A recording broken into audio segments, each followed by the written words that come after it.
It is section 2.8, Subspaces of Rn. Here we use the word subspace, which means that there must be a vector space, and Rn is a vector space for every n. In chapter 4, we'll define a vector space as. In this section, we'll assume that Rn is a vector space, and we'll study its subspaces. See the definition. A subspace of Rn is any set H in Rn that has three properties. Zero vector is in the set. For each u and v selected from H, the sum is in the set. For each u in H and each scalar c, the scalar multiple is in the set. These three conditions are the same as this one condition. H is closed under linear combinations. Okay, here linear combination is written in this way: C U plus D V. U V are from H, and C and D are scalars. Once we choose C and D 0, then this will be 0. Once it is closed on the linear combination, that means the H has 0 vector. If we choose C and D 1, then the summation is in H. And if we choose D equals 0, then here scalar multiple is in H. So rather than these three conditions, we may consider this one condition is closed under linear combinations. Okay? To show the set is a subspace of Rn. A line through the origin in R2 is a subspace of R2. Okay. Now here this is plane, and now a line through the origin. If we choose any 2 points on the line, and then their combination, linear combination, must be on the line. So it is a subspace of R2, and any plane through the origin in R3 is a subspace of R3. And look at this plane passing through the origin. If you choose any 2 points, V1, V2, then their linear combinations must be on the plane again. So it is closed under linear combinations. So it is a subspace of R3. Now there are P vectors. Each one is in Rn, and we consider span of these vectors. Then by definition, span means the collection of all possible linear combinations. So the set must be closed under linear combinations. So it becomes automatically a subspace of Rn. Now we'll try to apply the concept of subspace for matrices. A is an n by n matrix. Then the column space of A is defined in this way. The set of all linear combinations of columns of A. So we are using COLA, call A. If we write the columns of A explicitly in this way, then the call A is the collection of linear combinations of the columns of A. So it is collect all the linear combinations. So it is automatically closed under linear combinations. So it is a subspace. Of course, each column is in Rm. Here now there are m rows, so that each column is in Rm. So it is a subspace of Rm, right? A and B are given as in this equation, and determine whether B is in the column space of A.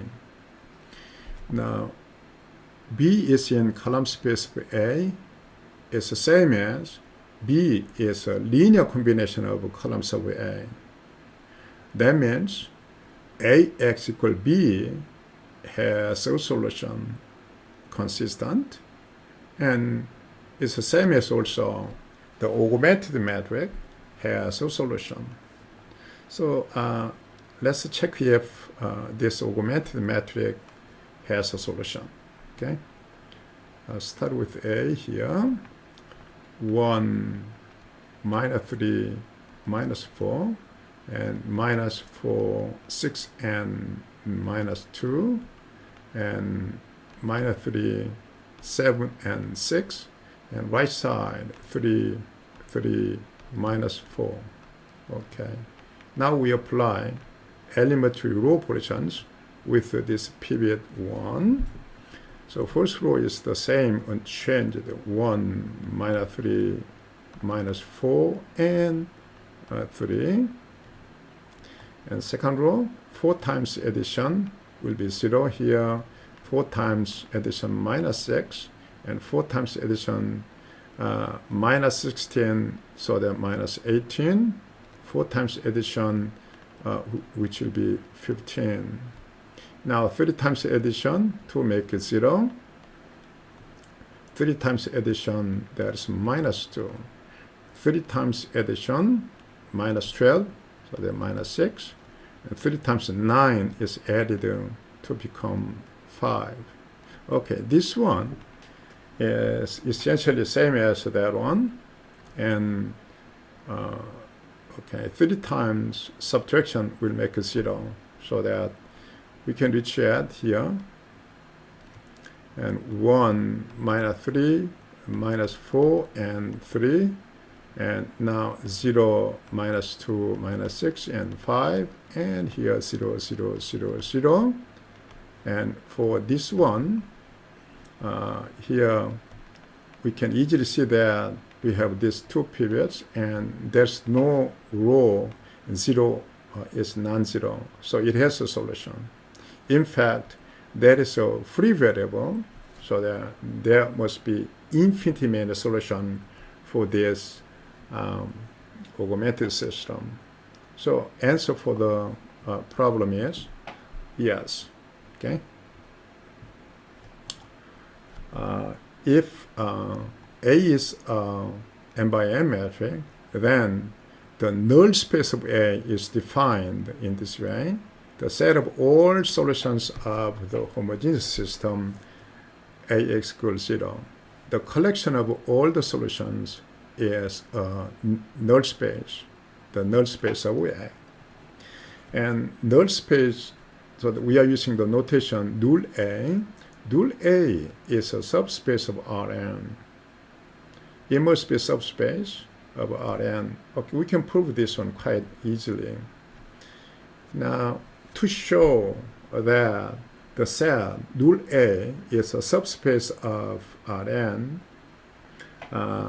now we have to show that it's closed under linear combinations, right? Okay, we start with two vectors u and v from the set null A, but that means that once these two vectors are in null A, then now that is here this matrix multiplication must be 0. So here now AU equals 0 and AV must be 0. That means that here A, now linear combination of U and V.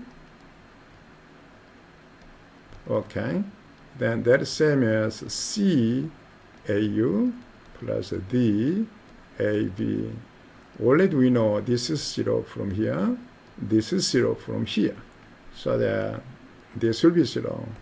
That means that here, this linear combination with here A multiplication is 0 means that that linear combination is in the set null of A. So we prove that the set is closed under linear combination. So it is a subspace. Of course, each U and V is in Rn. Every vector satisfying this equation must be in Rn, so that it is a subspace of Rn, right? Now we define basis for a subspace. A basis for a subspace H in Rn is a set of vectors that is linearly independent and spans H. Let's see the example here and then try to understand these conditions. We consider the collection of these two vectors. Then we can easily see that here these two vectors are linearly independent, and by using these two vectors, every vector in R2 can be expressed so that the set spans R2 and these two vectors are linearly independent. So it is satisfying these two conditions so that this is a basis for R2. And of course here, rather than 2, you may consider this one is 1, and that is standard vectors, so that again this will be basis. Even though you choose any non-zero quantity, and 3, 4, 5, or any number non-zero, then it will become also a basis. So the basis is not union. You can construct infinitely many bases. But here the requirement is that the vectors in the basis must be linearly independent, and all this collection should span the whole space. Now for Rn in general, if we consider the standard vectors E1 to En, then their collection is becomes a basis for Rn, and particularly we call it the standard basis for Rn. Okay. Now let's try to find the basis for null space of A and also the column space of A. Here, find the basis for the null space of the matrix. Okay, matrix is given in this way, and then the null space, okay, is here the collection of the solution of this homogeneous equation. So we have to find all the solutions satisfying this equation. And so we may start with the augmented matrix An 0. Then by applying the elementary row operations, we can reach this reduced echelon form. This is pivot, that is pivot. So here x1 and x3 are basic variables, and x2 and x4 are free variables. So, but that first one means that is x1 equals, okay, free variable to the right side, so minus 2x2 and minus x4. Right? x2 is free variable. Now x3 is here minus 2x4, and x4 is also another free variable. Okay, for this one, we can say here x4 is x4, x2 is x2. So from here, x, x1, x2, x3, x4. That is same as, along with x2, we have a vector, and -2, 1, 0, 0. And along with another free variable x4, the vector must be here. That is -1, 0, now -2 and 1. Now we can easily see that these two vectors are linearly independent, and for every solution of this homogeneous equation, it can be expressed as the linear combination of these two vectors. So these are free variables, and you can choose arbitrarily. So eventually, these two vectors form a basis. So in this way, for the null space of the matrix, you have to solve first AX equals 0, and then here from the solution you can select the vectors, then that will become a basis for the null space. Okay. Here we have a theorem. Basis for null space of A can be obtained from the parametric vector form of the solutions of AX equals 0. That means that here, if we have the solution for AX equals 0 is obtained in this form, then the collection of these vectors will become a basis. This theory implies that once you solve the problem in this way and x1 to xk are free variables, then u1 to uk are automatically linearly independent. Because they are linear independent, and also the collection of these linear combinations is all the solutions, so that eventually the set will be a basis for the null space of A. Okay. Now we'll go to basis for column space of A. Find a basis for the column space of A. Here A is given in this way. Now this is again, okay, the matrix is B, I'm sorry. Okay, this is in the reduced echelon form. Here this is pivot, this is leading one, pivot, and leading one here.